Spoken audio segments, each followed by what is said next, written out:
Oh my god, let's open this door. Oh, it is hot, man. It is hot.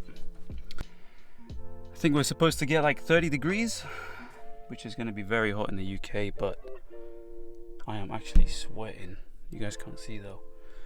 But yeah, let's keep it that way. Anyway, alright, so a lot of you guys have been asking about the extra ambient lights that I've added, which is, if we let it load up, do its own thing, be one there, and also the Footwell lights, which are on, but you can't quite tell. But anyway, turn this off. A lot of you guys have been asking about the wiring, because I mentioned it before in the previous video, and I thought, you know what, in this video I'm going to go over it, as it's quite simple. Let me just put this shit away. Hard to do with one hand, but anyway, we're just going to fold this shit up. One sec. But yeah, anyway, let's get straight to it. So, if you remember, the module that we installed to power up this LED bead will come with different attachments. Let me take this off real quick. So yeah, will come with different attachments. You got your ACC, don't know if you guys can see. So it says LED 1, your ACC is your power, your LED 1 is your power for your LED strip, which is there. And then you got something here that's called DAT, which will control your Footwell lights. So what you want to do is you want to plug it in into this module here. I am properly sweating in here, my god. Plug in your DAT cable into this slot right here. And then what you want to do is you want to feed through your Footwell lights. I think they come with about 5 or 6 of them, I'm not sure. You're only going to want to use 2 because well, there's nowhere else to put them. Anyway, wire it through the same route that we wired the power cable for, which if you remember was through the glove box area, from here down by the passenger knee pad area, and then up and under and around into here. So you want to basically follow that same exact route. Once you've done that, anyway, I'll sort that out later. But yeah, once you've done that, you want to route it, and actually what you want to do is you want to remove your shifter surround just by popping this up. Pop that up. It would help actually if you can remove your gear stick. If you haven't already, it's going to be a bit of a pain. I think you could potentially get around it without removing it, but obviously it's much easier to remove it. Remove your gear stick so you have full access to this area here. I dropped it. Okay, anyway, but yeah, then you might want to remove your passenger side knee pad. Take that out. That will be removed via, I think, 2 or 3 screws. I think it's this one and this one, if I remember correctly. And then you just pull apart, and this whole knee pad will come off. That will give you access to wire your cables, which is where I decided to store the rest of the Footwell lights. And actually, there's only 4. There's not 6. I was wrong. There's 4. So you're only going to use 2 of them, and 2 will be stored in here. Make sure to cover them up with black electrical tape, as the last thing you want is for your shifter surround area to be illuminating some light. I mean, if you want that, by all means, leave it the way it is. If you don't want that, in my case I didn't want that, I just covered them up with some black electrical tape so they don't shine no light. So anyway, yeah, put it through here. Make sure you store it nicely. Tuck in your cables. And then what you want to do is you want to basically run the cable through the other side now.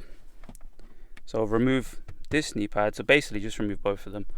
It will save you time in the long run. Remove this knee pad. This will help you feed the cables up and around through here. Fuck, how can I do this? Through under here. You want to tuck it in, and as you can see, I routed the cables through there, and I installed it right there. If you can see, maybe you can see when I turn it on. Hold up.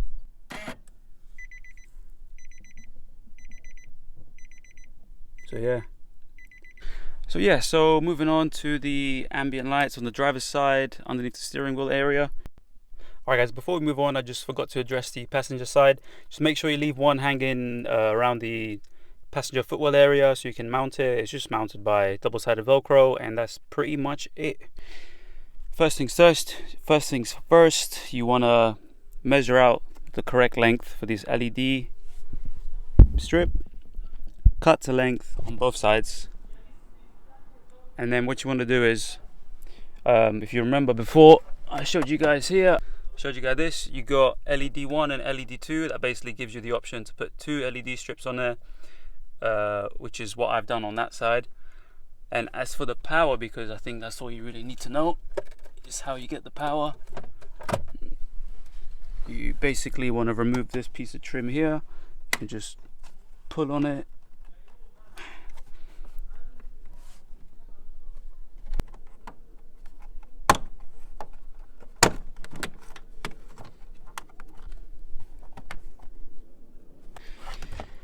Such as you saw, you just gotta pull on each. There's 1, 2, 3, 4, 5 tabs to pull from. Start pulling, and this piece will come off. That will give you access to remove this panel.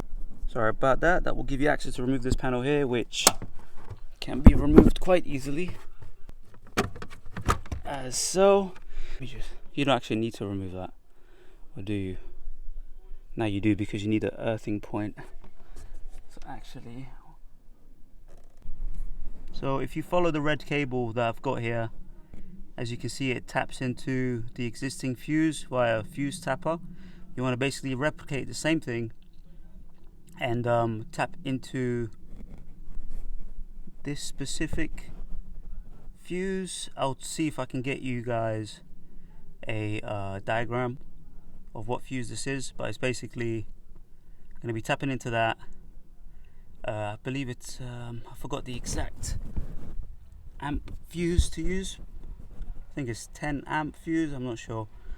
But yeah, tap into that fuse there. The earthing point will be earthing point will be right there. Just crimp on a earthing connector and undo that nut. Put your earthing connector on top, and then retying up the nut, and that'll be your earthing point.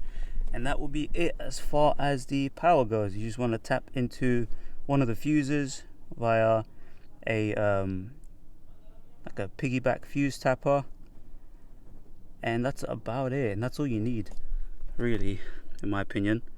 And then you're going to be left with somewhere to mount your module, which is right there. That's where I decided to mount mine. Again, same method as before. Just use your double-sided Velcro that it comes with, and you should be all set. But yeah, make sure everything's on. Give it a few taps. Double check. Pull on it. Make sure it won't come off. Make sure it works. I hate it when that happens. But yeah, I was fiddling around with the ambient lights, and I've actually figured out that you could use different startup modes. This is one of the other ones. If you're not a fan of the rainbow style loading up, you can change it to this one. And there's, I believe, 2 more other ones which are a bit longer. But I think I might switch it back to the rainbow style one, just because it's quick and easy. The one currently is nice, but I think it takes a bit of time. And I don't like how abruptly it switches color. But yeah, it's still nice. Loads up, closes. You can see it goes along everything, and then yeah. But yeah, that's pretty much it as far as the extras added since the last video. I think that completes the entire ambient light kit, in my opinion. It looks very OEM. That's kind of what I wanted anyway. So yeah. Starlights are on, of course, but I ended up buying these red Alcantara to match with the door cards, seatbelt covers, which I think they add just about enough red. I think any more red would be too much. Take one last look at the strut bar cover.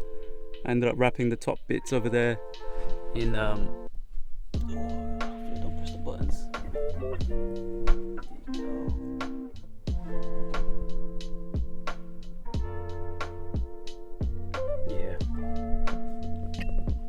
Yeah, gotta take one last look at the strut bar cover. If you guys want, send me a DM on Instagram or just email me. Everything will be in the description. If you guys want one, send me over a message and we'll hook it up.